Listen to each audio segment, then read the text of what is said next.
안녕하세요. 오늘 저희 윤창호법에 대해 좀 깊이 파고들어 볼까 합니다. 이 법 왜 만들어졌고 또 어떤 변화가 있었는지 그리고 지금은 좀 어떤 상황인지 그 핵심만 빠르게 한번 짚어보죠. 시작은 참 안타까웠습니다. 2018년 그 윤창호 씨 사건이었죠. 음주운전에 대한 처벌, 정말 강화해야 한다는 목소리가 그때 엄청 커졌잖아요. 네, 맞습니다. 그 사회적인 요구가 정말 뜨거웠고 거기에 맞춰서 음주운전 관련 법이 크게 바뀌었죠. 흔히 윤창호법이라고 부르는 건데 구체적으로는 도로교통법하고 또 특정 범죄 가중처벌 등에 관한 법률, 이걸 줄여서 특가법이라고 하거든요. 이 두 가지 법이 개정된 게 핵심입니다. 특가법. 네네. 그럼 먼저 도로교통법부터 볼까요? 제가 자료 보니까 그 면허정지 기준 혈중 알코올 농도 이게 확 낮아졌더라고요. 0.05에서 0.03%로요. 네, 정확히 보셨어요. 0.03%면 사실 술 한두 잔, 그 정도만 마셔도 단속될 수 있는 수준이 된 거죠. 기준 자체가 아주 엄격해진 겁니다. 그쵸. 정말 조심해야겠네요. 그리고 또 하나, 중요한 변화가 음주운전 재범 기준인데요. 예전에는 3번 이상 걸려야 가중 처벌했는데 이게 2번 이상으로 강화됐어요. 처벌 수위도 상당히 높아졌고요. 예를 들어서 혈중 알코올 농도 0.2% 이상으로 두 번째 걸렸다. 이러면 최대 징역 6년에 벌금 3천만 원까지 가능해졌습니다. 와, 그냥 음주운전 자체만으로도 처벌이 세졌는데 만약에 사고라도 냈다면 더 심각하잖아요. 이때는 그 특가법 내용이 중요해지겠네요. 이건 어떻게 받겠습니까? 네, 특가법에서는 소위 위험운전 취사상죄라고 부르는 조항의 형량이 눈에 띄게 올라갔습니다. 음주나 약물 때문에 그러니까 정상적인 운전이 곤란한 상태, 이 상태에서 운전하다가 사람을 다치게 했다 그러면 1년 이상 15년 이하 징역 또는 1천만 원에서 3천만 원 이하 벌금이고요. 만약에 사망사고로 이뤄졌다 그러면 무기징역 또는 최소 3년 이상의 징역형으로 처벌이 아주 무거워졌습니다. 이야, 법조항만 보면 정말 음주운전에 대해서는 단호한 의지가 보이는데 근데 이게 막상 시행되고 나니까 좀 예상치 못한 문제도 있었다고요? 네, 그게 가장 큰 이슈였는데 바로 헌법재판소의 위헌 결정이었습니다. 2021년하고 2022년에 걸쳐서 그 도로교통법의 음주운전 2회 이상 가중처벌 조항, 이게 헌법에 어긋난다는 결정이 나온 거죠. 위헌 결정이요? 왜 그런 결정이 내려진 건가요? 이 부분이 좀 궁금하더라고요. 헌재가 지적한 건 크게 두 가지 포인트였어요. 첫 번째는 시간 제한이 없다는 점. 그러니까 첫 번째 음주운전하고 두 번째 음주운전 사이에 10년, 15년 이렇게 긴 시간이 흘렀어도 그냥 최근에 연달한 사람이랑 똑같이 무겁게 처벌하는 건 좀 과하다, 이런 거죠. 이게 그 책임하고 형벌 사이에는 좀 비례해야 한다는 원칙이 있거든요.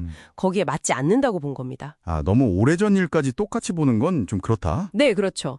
그리고 두 번째는 과거 위반 행위가 얼마나 나빴는지, 또 이 사람이 다시 운전할 때 얼마나 위험한지 이런 걸 개별적으로 따져봐야 하는데 그냥 횟수만 가지고 일률적으로 가중 처벌하는 것도 문제가 있다고 봤습니다. 그렇군요. 그러니까 책임에 비해서 형벌이 너무 무거워질 수 있다. 이런 거네요.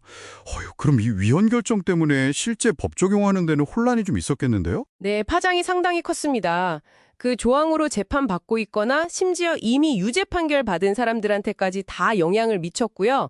일부 사건은 대법원에서 다시 판단해야 하는 상황도 생겼죠. 그러다 보니까 사회적으로는 이게 혹시 음주운전 처벌 약해지는 거 아니냐, 이런 우려나 비판도 당연히 나왔고요.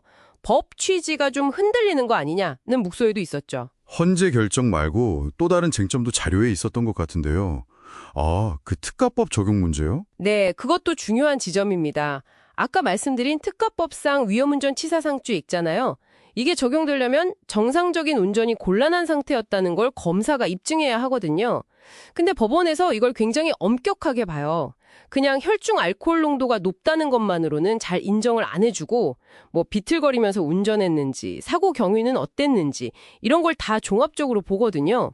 그래서 농도가 꽤 높아도 정상 운전 곤란 상태가 입증 안 되면 특가법 대신에 형량이 훨씬 낮은 교통사고 처리 특례법 위반, 이걸로 처리되는 경우가 생각보다 좀 있습니다. 이게 이제 일반 국민들이 생각하는 거랑 실제 판결 사이에 좀 괴리가 생기는 부분이죠. 법은 강화했는데 위헌 결정도 있었고 또 법 적용 자체도 좀 까다롭고 결국 그래서 음주운전 자체가 줄었는지 이게 제일 궁금해지는데요. 실제 효과는 어땠습니까? 재범률 같은 통계가 있을까요? 그게 좀 안타까운 부분인데요. 자료를 보면 윤창호법 시행 이후에도 음주운전 재범률이 크게 떨어지지 않았습니다. 여전히 한 40%대를 계속 유지하고 있어요.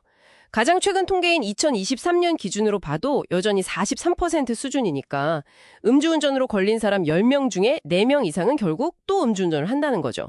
40% 이상이요. 처벌을 그렇게 강화했는데도요? 법이 만들어진 배경부터 주요 내용, 그리고 위헌 결정이나 실제 적용상의 어려움, 효과까지 쭉 짚어봤습니다. 음주운전을 뿌리 뽑겠다는 강력한 사회적 요구와 또 개인의 책임에 맞게 처벌해야 한다는 그런 헌법적인 원칙 사이의 어떤 긴장감 같은 게 느껴지네요. 맞습니다. 처벌을 강화해야 한다는 사회적 메시지는 분명했지만 여전히 높은 재범률은 우리에게 큰 숙제를 안겨주고 있습니다. 처벌만 계속 더 세게 하는 것 말고 이 문제를 좀 더 근본적으로 해결하려면 다른 접근법은 없을까? 이런 고민이 필요한 시점이죠. 예를 들면 상습 음주운전자들한테는 치료 프로그램을 의무화한다든지 아니면 아예 음주 상태에서는 시동이 안 걸리게 하는 그런 기술적인 장치를 도입한다든지 이런 아이디어들도 있겠죠. 당신은 이 문제를 해결하기 위해서 어떤 노력이 더 필요하다고 생각하시나요? 이 질문을 한번 곱씹어 보시면서 오늘 여기서 마무리하겠습니다.